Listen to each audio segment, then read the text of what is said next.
All right. Hello, hello, hello. Welcome to Real Talk Log. I'm Marnette D Love. I am. First of all, let me say, uh, I want to come to you from the perspective of Black History Month. Let me give you a bit of Black history on behalf of the McSwains. My grandmother was one of two midwives in our area back in the 50s and 60s. So some of you may have been delivered by my grandmother. She delivered a lot of babies in this area. And so if you were born in P-Town or those surrounding areas, check your birth certificate and see if Maddie McSwain is on your birth certificate. It amazes me when I find individuals that my grandmother actually brought into this world, helped, should I say, come into the world. I love hearing the story. So check your birth certificates, check your mother's birth certificates or your grandparents' birth certificates. We might just be family. Hey, family.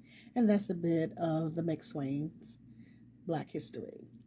All right, listen, I want to talk to y'all today about the military. One thing about the military, we have to remember the military is just a community within itself, and everything that happens on outside of the military happens in the military. And I'm talking about all this stuff that goes on in the world. You're talking about drugs, dealers, gang membership, rape, people doing financial activities, everything that happens outside the military, entrepreneurship. You got all that going on in the military. Okay, you still have to be mindful of your surroundings. You have to still be aware of where you are, because the military alone doesn't make it okay. I mean, you still have people that have communicable diseases. You have to be careful. You have to be safe. Have safe practices. You have to do all of that. Okay. And I just want you to be mindful that you still have to take care of yourself. I know sometimes we get a false sense, and I'm telling you because I know you get a false sense of security when you join the military. You think, oh, that person is okay because they're in the military, or that person is this, and I'm gonna be safe to go here because I'm in the military. Listen, you have to take care of yourself, and you have to understand that everything that happens outside of the military happens inside of the military. So I hope that was helpful, a little helpful tidbit for you, because we cannot lose ourselves thinking that we don't have to be focus or be mindful on what's going on around us. Okay, I'm gonna tell you a few of my little stories. So I joined the military in 1990. I exited the military in 1999. So there, you know how long I stayed in. Did a delayed entry program, so I joined in around about March, and then I went from March to let's see, I graduated in June. So in October, I was in, because I had my birthday in the field. So yeah, my birthday was in the field. So this is what happened. Left P Town on the bus, because we used to have a Greyhound bus station downtown. And baby, when I tell you, I cried like my life was ending. I had never left my mama, and I cried like my life was ending. Okay, got on that bus, and this man that sit beside me, he looked like he was homeless, and he looked at me, and after I cried for about maybe 20-25 minutes straight, and he said, "Is this your first time leaving home?" And I said, "Yes." And he said, "Don't cry." He said, "It gets easier every time." And when he said that to me, I felt so much better, and I thanked him. And I stopped crying. And to me, he was an angel. He was an angel, because I didn't I didn't know what to expect. I was scared, and I just didn't know. So got me to Richmond, got me shipped off to South Carolina after they gave me all those air shots. I don't know how they do the shots now, but they used to line us up and they had the air gun, and the air would shoot the medication in our arms. And I don't know if you can see it, but it actually tore my skin and left a mark on my skin. But it used to shoot it through air. It used to hurt for a long time. It used to hurt. I ain't claim it though. I should have claimed it. So, but that's how we got our medication. Got our vaccinations. We would stand there and walk through the line, and they just shoot it with those air needles. It was like torture to me. It was. I'm not sure if they still do it, but it was terrible. Having all that stuff shot through your skin like that.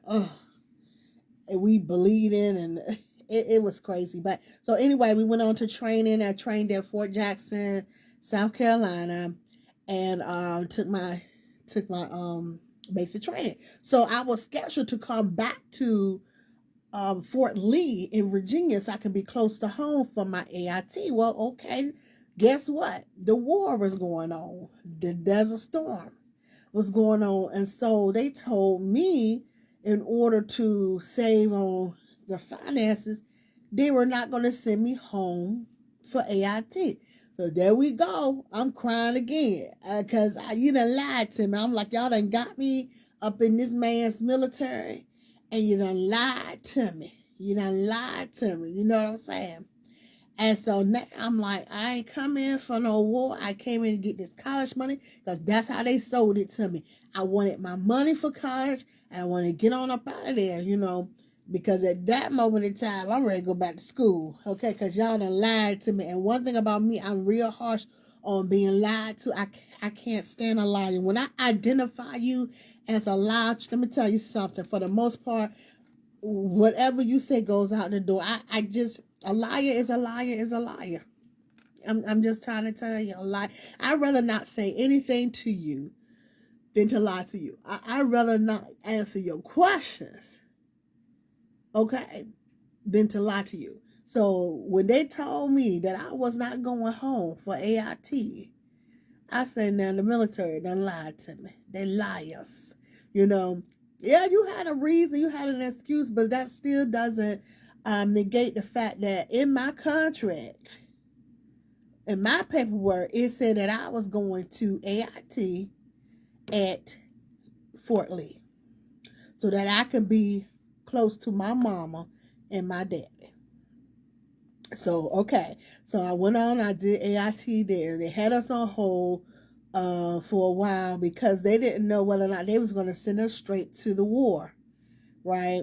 But what ended up happening is when the ground war stopped, they went on and put us on orders to go to our designated duty station. Well, I lucked up and went to Hawaii. And that was my first duty station. So I get to Hawaii, and it's a beautiful place, but they also have little ghetto areas just like we do. Everything about Hawaii is not beautiful. They're just the places that we go to. Okay, I stayed over in Hawaii for 3.5 years. I grew up in Hawaii. I learned how to maneuver in Hawaii. Had some great experiences in Hawaii. I noticed that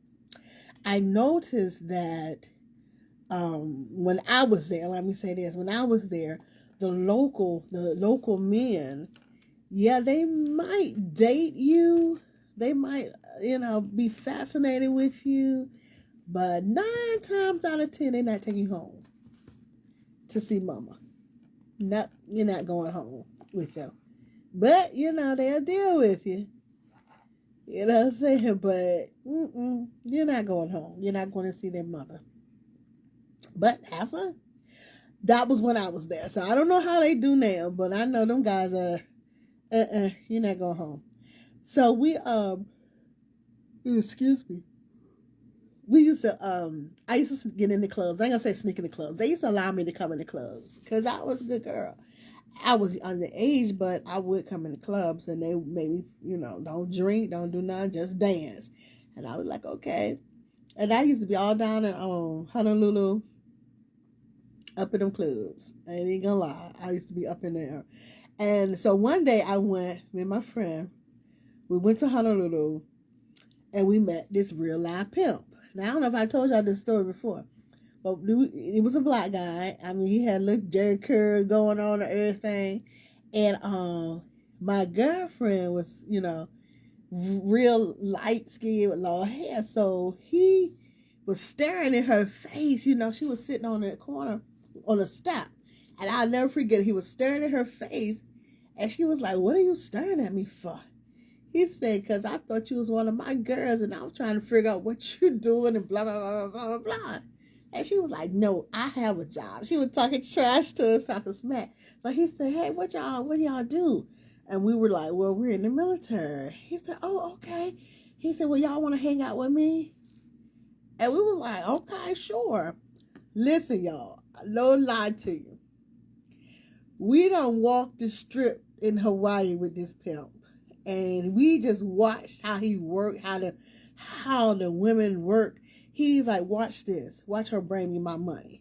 And if they weren't bringing him their money, he'd be like, "On time, on time." And I mean, we walked and walked. It was a crazy adventure, but it was like a tour, watching him do his job, his work, And then when we when we got finished, because we stayed with him, I know, at least an hour. And when we got finished, he offered us a job if we ever needed. He offered us a job if we ever needed it, man. But I'm telling you, it was different because we were talking junk to him and laughing and stuff like that, I think we were entertaining for him as well. I mean, he had some young girls, and he actually was able to show us what it was that he was doing. I never remember his name, but I know that that was certainly an experience for a young girl like me. So we learned how to do that. We knew that they hung out in remember Magnum PI.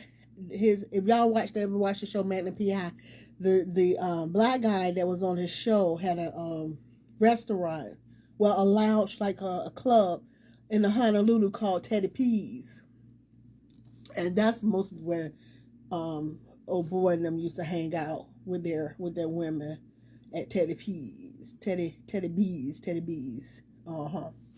But it was a nice club. It was really nice. So anyway, so that was some of what I did there. I did a lot of charity work.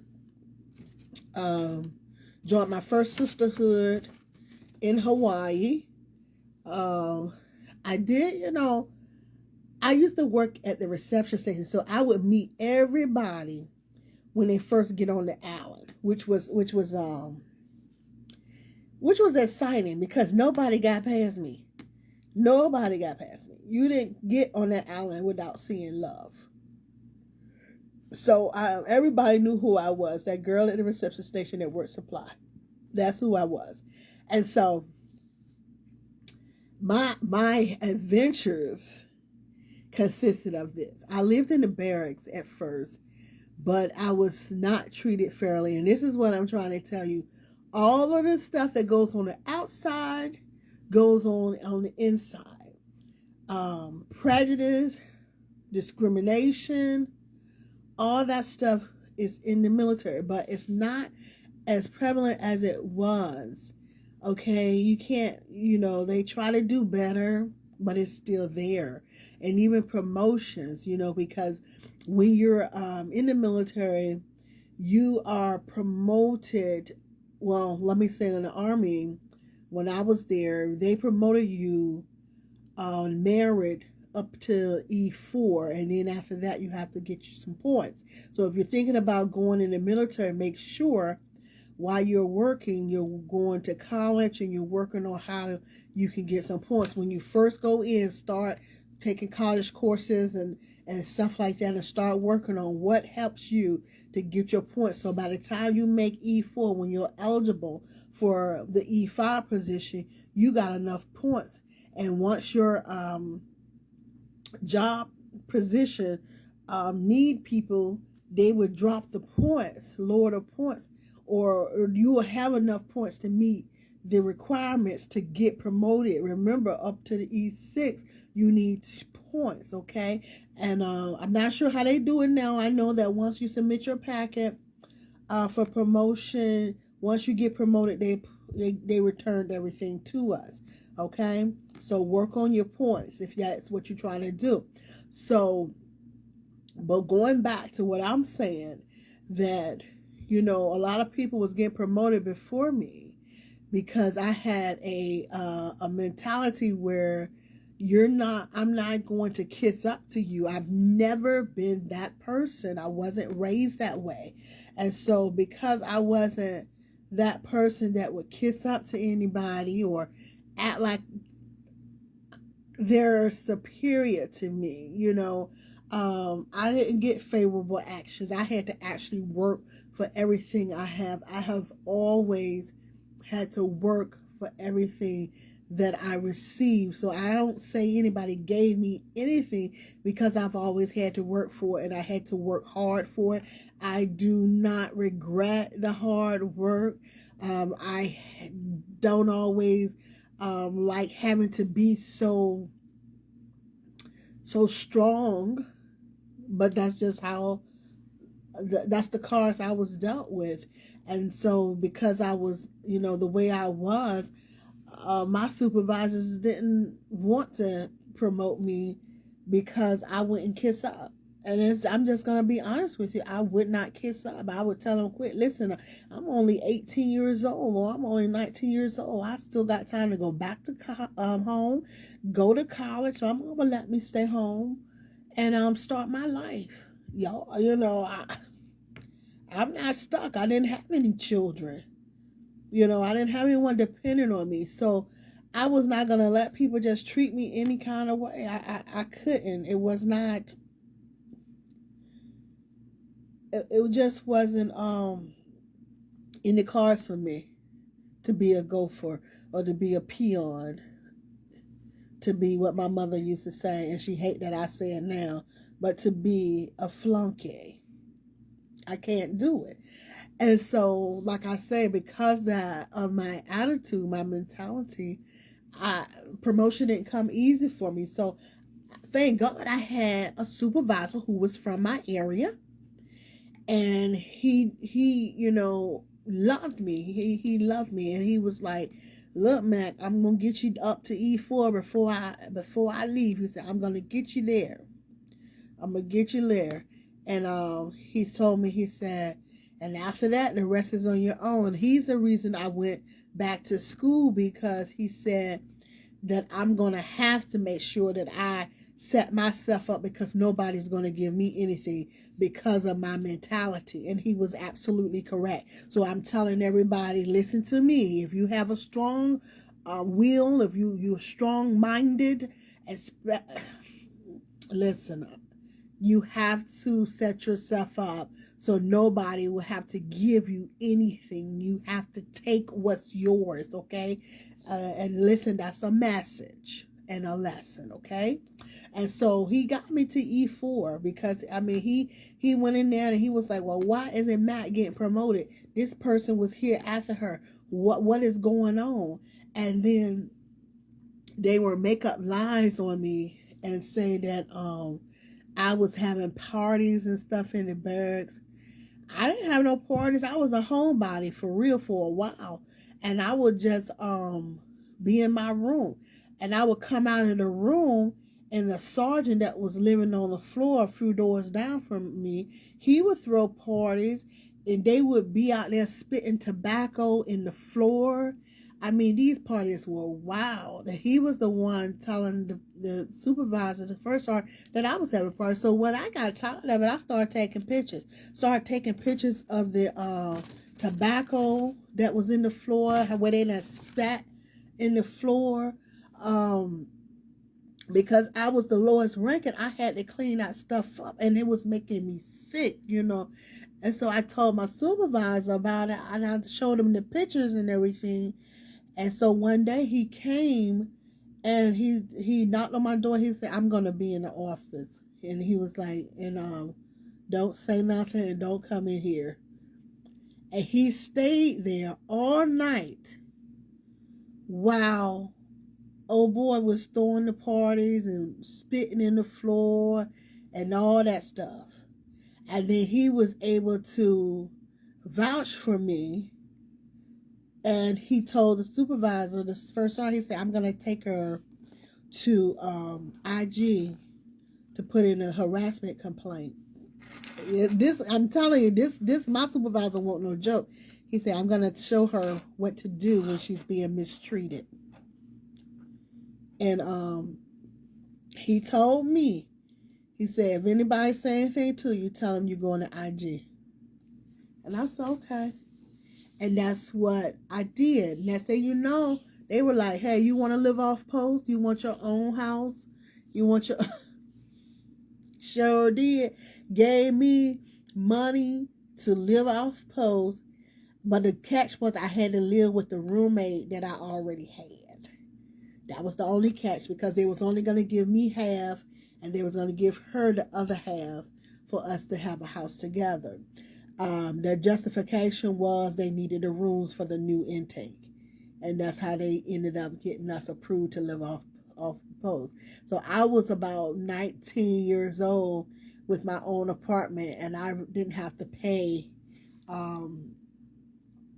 for it. They paid for it, you know. And so I was just so, ooh. I mean, can you imagine? Can you imagine? I'm 19. I got my own house. And so the catch was, though, my roommate and I, we really didn't mesh, okay? We really did not like each other, okay? Because we was raised differently.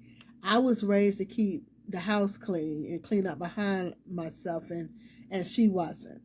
And it used to burn me up, because if anybody knew me when I was a child, I had to clean my mom's house, and it had to be immaculate. I could not, what you call, allow her house to be in disarray. And so when I had my own house, it was the same thing. I had to, you know, it had to be straight so I can rest and relax. And I mean, she would go in the bathroom, and something about her hair, she had like little dandruff. I mean, I had never seen anything like it, you know, but I never had that type of hair. But it couldn't have just been the hair, it had to be the scalp, because it would be like big flakes of dandruff. And she would not clean it up. She would leave it in the sink. Oh my goodness. And that junk used to get under my skin. And I'm like, "Can you please clean out behind yourself?" We just really didn't mesh, okay? I remember one time that she got stranded, and she called me to pick her up. And she was at the job, you know, where they had beds and stuff. So I figured, I'm not leaving to go pick her up, you know. We really weren't friends. You know what I'm saying? We just really weren't friends. I wasn't going to get her. You know, I'm like, why she call me? I won't, right? But that's why you have to be real careful who you live with. You want to like the person. I mean, unless you're doing it as a business tactic, you know, a place of need or necessity, you don't want to just live with anybody, because that's why I don't. When grown people was telling me that they got roommates, I didn't know nothing about that. I was like, what? You know what I'm saying? As a grown person, I'm not trying to have no roommate. I'm just not. But that's just not my ministry. So here we go. So I'm in Hawaii. I got my own house, own little thing now. Oh, and let me tell y'all something too. When you're in the military, based on what the supervisor like is gonna be what you do. If you're like lower ranking, because I have seen if your first sergeant like golf, his subordinates like golf. If your first sergeant, like I was in Hawaii and my first sergeant was Hawaiian and he like cutting down the bananas off of the banana tree and he like outside of his, oh my goodness, he was the best. He like cook it out and stuff like that. If that was his thing, that was your thing. And that little inside tennis, I forgot what you call it, that was his thing. So that was his supervisor's thing, his subordinates things. It wasn't my thing. I used to work out, believe it or not, y'all. I used to lift weights. I used to work out all the time. I wanted to be a bodybuilder until I went into the gym one time and the women were like grunting like me, and I was like, that whole idea of being a bodybuilder went out of my head because I was like, I am not that type of woman. I'm not going to be in here grunting and doing all that stuff. So I just threw it out of my head. So what I did do, excuse me, y'all, what I did do is I started the boxing. And so I was gonna box, but what happened is crazy. What happened is I ended up getting pregnant. So I never had one boxing match, not one. And I just knew I was gonna be a boxer with my little pink gloves on and all this, that, and the other. Not one boxing match. My boxing career was over. And that's what I really wanted that. I really did, because I'm going to tell you about boxing. You could be in the military and box for a living. They will pay you to box for the military. And I'm like, I don't have to do the job. They was like, nope, your job will be boxing for the military. You know, you had to win. You had to be good. You had to be a competitor. But that would be your job. So, oh, excuse me. Y'all have to excuse me because my body, you know, when your body tell you you're tired, you got to take a rest. And my body been telling me that all day. That's why I'm coming on so late. But so anyway, boxing, you know, boxing. And so my boxing career was over because I got pregnant and had a baby. And, but my baby was the cute. Oh, he was the cutest baby. He was the cutest baby. Oh my goodness. God blessed me with the cutest baby. And everybody loved him. He was so good. But anyway, so we ended up leaving. That's why I ended up over there 3.5 years, because I was pregnant. So we ended up leaving and we left here and we went to Fort Lee. Hold on, y'all.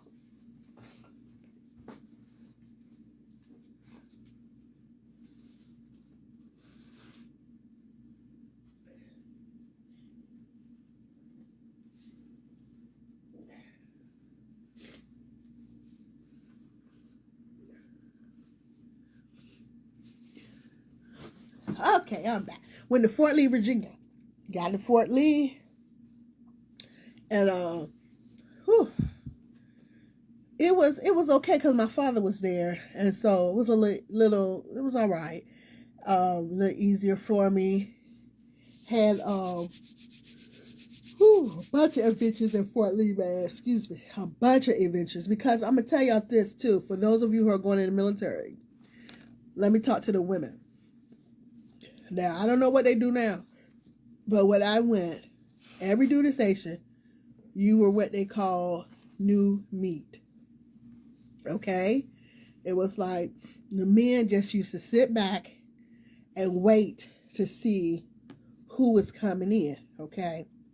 And so you had to be very careful with that because they do it all the time. This is what they do. They look for who is coming in that is new. And so they want to take you out. They want to hang around you. They want this, that, other. You know what I'm saying? So you have to be very careful and very selective if you don't know what you're doing. Okay, so listen, I was so good. I'm just gonna say it. I was so good. I would go to the McDonald's in the drive-thru because I don't know if y'all know it or not. The drive-thru didn't really get popular until I want to say around maybe the 90s, something like that. They really weren't popular. So I would go to the drive-thru and people would pay for my food. By the time I get to the window, they were like, "Oh, that guy paid for your food, man." I don't even know who the guy was that paid for my food. You know what I'm saying? That's how spoiled I was. Let me just put it out there. I was very spoiled. But as far as the military, I'm gonna tell you what happened. One time, I was assaulted. I was sexually assaulted. Um, in the open. In the open, I was. It happened, and it happened in front of somebody. So I couldn't believe it, and I'm like, let me act like this just didn't happen, but it did. And so what I did was I went in, talked to that individual, and I mean when I say I talked to him, I dug up. I listen. Oh, I was very clear on what we weren't going to do and what I wasn't going to accept. Very, very clear. Well, what happened was the individual that was standing there ended up reporting the person that assaulted me. And so they knew that I was all about the soldiers. So anything that happened to a soldier, I am going to be on the side of the soldier. That was just basically how I was. And so what they did was they made it seem like he had done the same thing to another soldier. And because I would have never recalled, okay, not lie and say it didn't happen. I just wouldn't have recalled it. But because they made me think that it happened to a soldier, I went, I fell for it, honestly. I was like, okay, yes, it happened, blah, blah, blah, blah, blah. They was like, why didn't you report it? Because I did not want to report it. I took care of the situation. I was the EO rep, and I took care of it. It happened. I corrected him, and I didn't want to push it any further. That was my choice. And so they knew I wouldn't have pushed it had I not been thinking that it had happened to one of the soldiers. Okay. So when I pushed it, I ended up in the general's office. And the general wanted to see me alone because everybody wanted to go with me and they wanted to make sure, because this is how crabs in the buckets do. You want to pull down somebody else. He's my rank. If I can pull him down, I can get ahead. And that's not how life works. Just because you pull somebody else down doesn't mean you're going to get ahead. So just stay on your track, stay in your lane, and start just pushing for yourself and focusing for what's best for you, and stop trying to worry about how to pull somebody down as if it's going to make you move up. But that's the crab in the bucket mentality, and that's what they had. And so everybody wanted to go with me because they wanted to make sure that I pulled this man down. And so what happened was, the man was the EA about wanted to retire. And so when I went to see the general said, I want to see Sergeant McSwain. I want to see her by herself. I don't want anybody in the office but me and her and my assistant. And so when we went in, my first sergeant had to stay outside the door. Thank God, because he was messy. He was nothing more than messy. And so he went outside the door, and when I went into the general, I wasn't nervous, or anything like that. And we was talking. He was like, "Sergeant McSwain, sit down. Let me talk to you." And so when I was talking to him, I explained to him how all of this was forced on me. He said, "You didn't put in a complaint?" I was like, "No, sir, I did not put in a complaint." I said, "They came to me with this. It did happen." I said, "But I had already discussed it with the individual.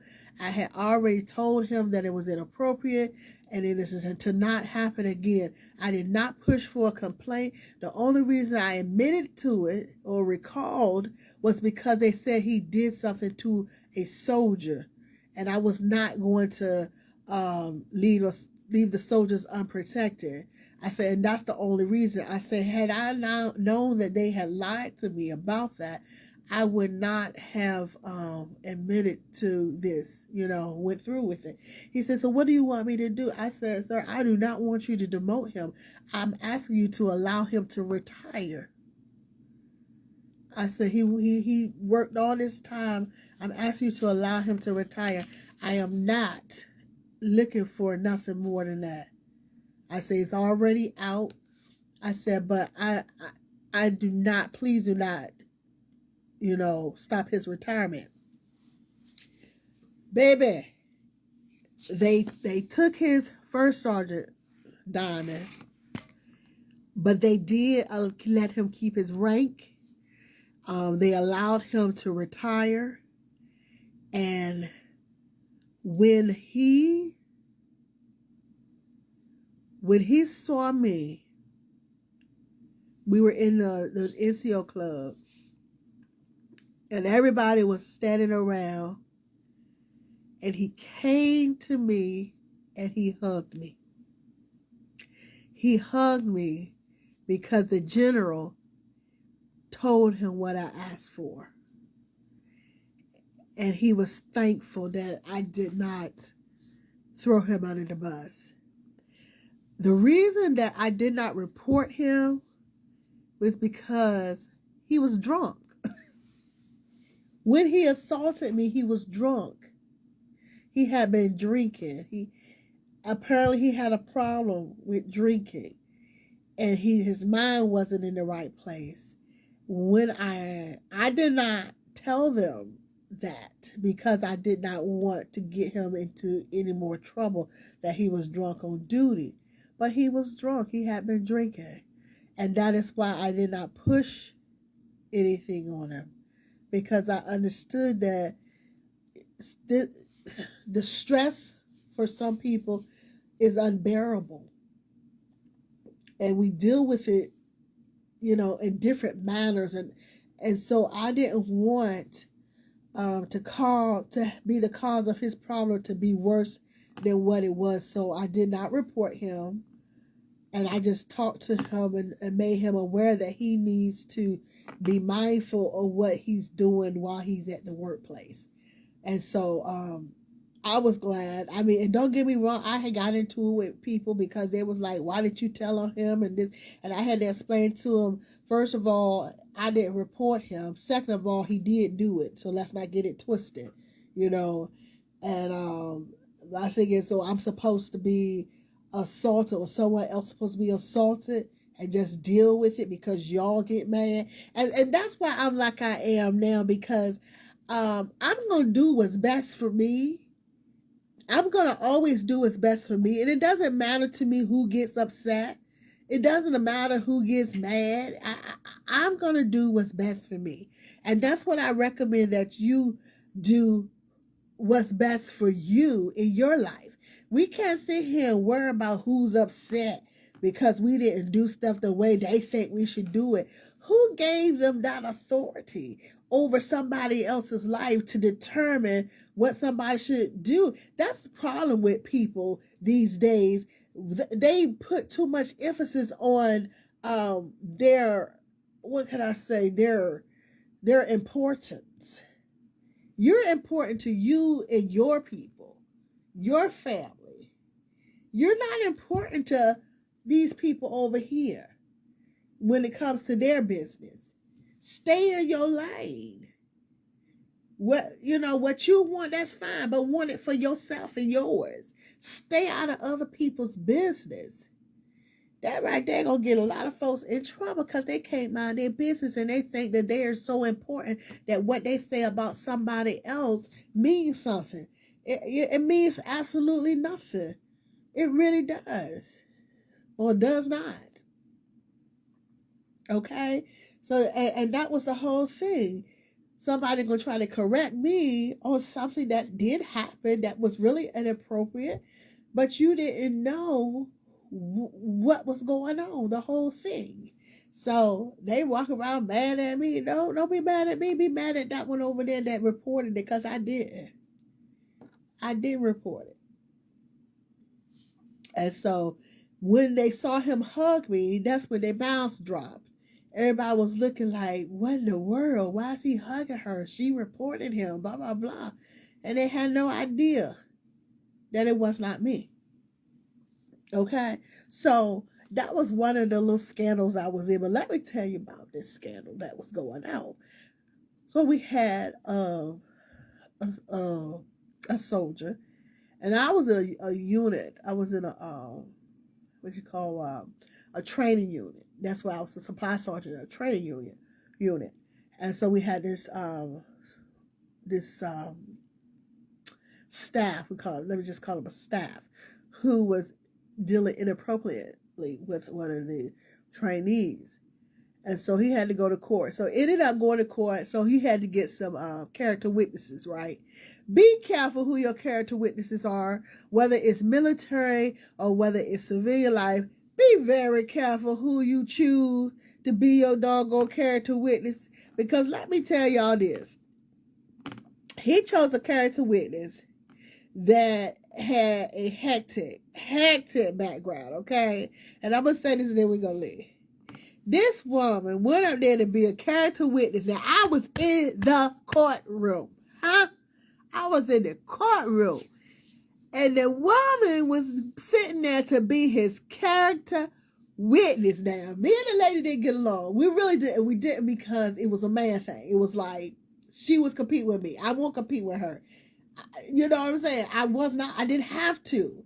But she was competing with me because I guess somebody that she was messing with kept trying to take me out and stuff like that. But either way, we actually got into it, she and I, in front of the first sergeant, because she was like, oh, I could get her mad. I could get her mad. She was black and Puerto Rican, so she was like, I could get her mad. I could get her mad. And I said, okay, well, we can get her mad, but can you keep him? I said, because that seems to be the problem. And the first one was like, Matt Sway. I said, no, first of all, you sit here letting her talk. Can she keep her? Because the problem is her man keep calling me. Her man keep trying to take me out. And you know it. You know? And so that was our fuss, our argument. So what happened was, so she in the doggone courtrooms, on the doggone, in the chair, in the witness stand, on the witness stand. And the lawyer, the prosecuting attorney, asked her to recall what happened in Germany on such and such day. Okay? And she was trying to act like she don't remember. And he said, you don't remember. On such and such day, such and such was in your house. And such wife was banging on your door, and such that was in your house would not come out. So such and such wife burnt the front door down. So that baby, that courtroom was in an uproar with laughter. We knew right then, they didn't even have to tell her that her credibility was shot. It was worthless. Why would you get on that stand knowing that you had that type of past? We knew nothing about her past. Nothing about her, that door getting burnt down, and she lived in housing. And they let her burn the door down because her husband was up in there. Oh my God, I couldn't tell. Fester, I ain't gonna lie, I was messy as crap. I was so messy at that time. at that moment, not, during that time, but at that moment, because she and I didn't get along, baby, when I tell you I couldn't get back to that doggone office fast enough to start telling about what happened in that courtroom. Oh my goodness, needless to say, old boy got kicked out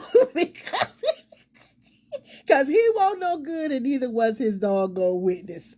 Okay, it was ridiculous. I would never, ever forget that. I said, Lord, I don't ever want nothing like that in my life. If I do something, and that was one of the reasons I decided that no matter what I do, I'm not going to lie about it. I'm going to stand in my truth. I'm going to receive the consequences, and I'm going to keep moving. I'm going to always stand in my truth. And my mother taught us that, there's no need to lie about anything you do. Go ahead on and get the consequences. When you say, okay, I did it, yes, it is what it is, it's on you. It's on that person to do what they're going to do about it. That's why a lot of times I'm just going to admit, yep, I did that. If I did it, I did it. So what's next? Let's go ahead on and move on to what's next. Because I'm tired of, sitting here waiting on what y'all going to do. You know what I'm saying? I'm telling you, people, you're not gonna catch me. You're not gonna, clamp me up. You're not gonna do it. Because I don't fear anybody but God. That's the only person I fear. That's the only person I fear. But I got a lot of stories in the military, but I just thought that one was hilarious. I ain't messing with y'all because y'all like to cheat people's husbands. I'm not doing that. If you still cheating with people's husbands, let me say still cheating with people's husbands. But at a certain age, you got to know better. At a certain age, you have to do better. Okay? At a certain age, you're young, you're excited, because he's probably doing stuff for you that you never had done before, spending a little coins on you, making you feel special. But you're his outlet. When he's away from home, he's not worried about paying no bills, and he's not worried about hearing about what's going on in the household and all that stuff. You're his outlet, so he's going to take care of his outlet to keep you there and to keep you away from anybody else or anything that may be hazardous to him and his wife. So he wants to make sure that you are being honest and true to him, because he can't take anything home. And that's one thing you got to understand. How are you going to be faithful to somebody's unfaithful husband? Huh? How that look? Why are we doing that? Why are we doing that? When we should be out here waiting for our own husband. So we need to leave folks' husbands alone. We need to. And I don't feel bad about saying it. I don't care if you get mad. Leave people's husbands alone. Note I didn't say boyfriends or I said husbands. Leave folks' husbands alone. Because 9 times out of 10, all he's doing is getting some little self-gratification, a little bit of self-esteem, a confidence builder from you that he's going back home. And you sitting there looking stupid, not knowing whether or not you need to go find you a boyfriend, or you need to be sitting here waiting on whatever time that he can give you when he can give it to you. You understand what I'm saying? Leave folks' husbands alone. You married her, deal with it. Leave them alone. And I'm going to tell you something. I would tell an individual quick, ain't no need to depend on me, because you an adulterer. Why would I trade places with your wife?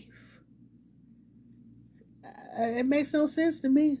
So you could go out here and talk about me and talk about how I wasn't the proper woman for you and all that stuff you saying here, you gonna go tell somebody else. I don't trust no man that cheating on his wife. And it might be the fact that you married the wrong woman, but I don't care, you married her.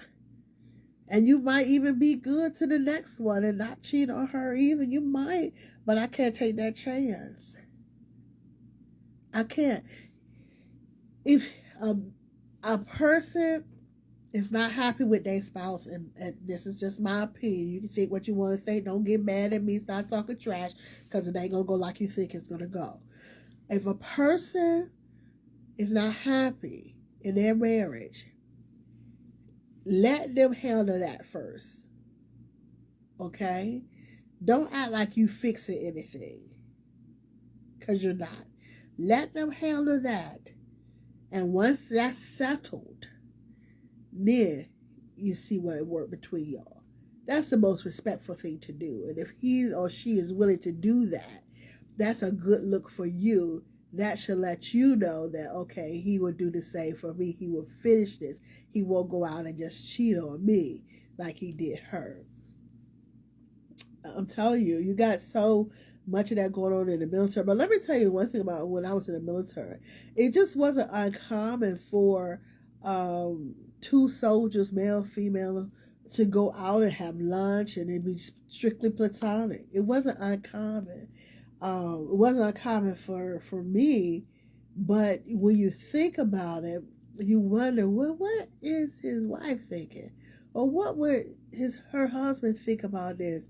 To see us out here having lunch and blah, blah, blah, blah, blah. It's so easy to be tempted because, you don't think nothing about it. You sit there, you're having lunch with somebody, and you think absolutely nothing about it because that is the atmosphere that you're in, that everybody is soldiers, we just gonna break bread and blah blah blah blah blah.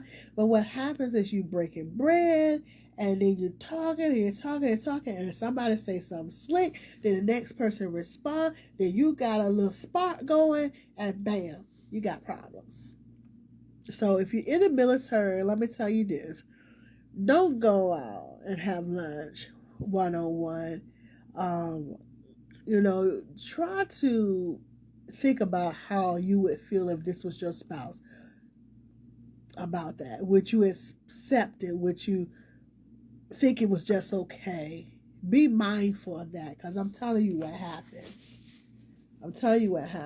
It's real easy to do, to turn them corners and cross the line. All right, so I didn't get into too much of my good stories on military, but we're gonna have some more military tales coming up.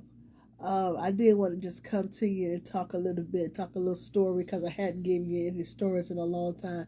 But I got some good military stories, but some of them I have to take to my grave, so I couldn't just talk from the top of my head too much. So I'll have to write them down on what I want to talk to you all about, so I won't tell y'all too much, because I'm transparent, but I ain't no fool. Remember, God loves you, I love you. Make sure you love yourself and go on and love someone else. Until we shall meet again, may you be blessed tremendously.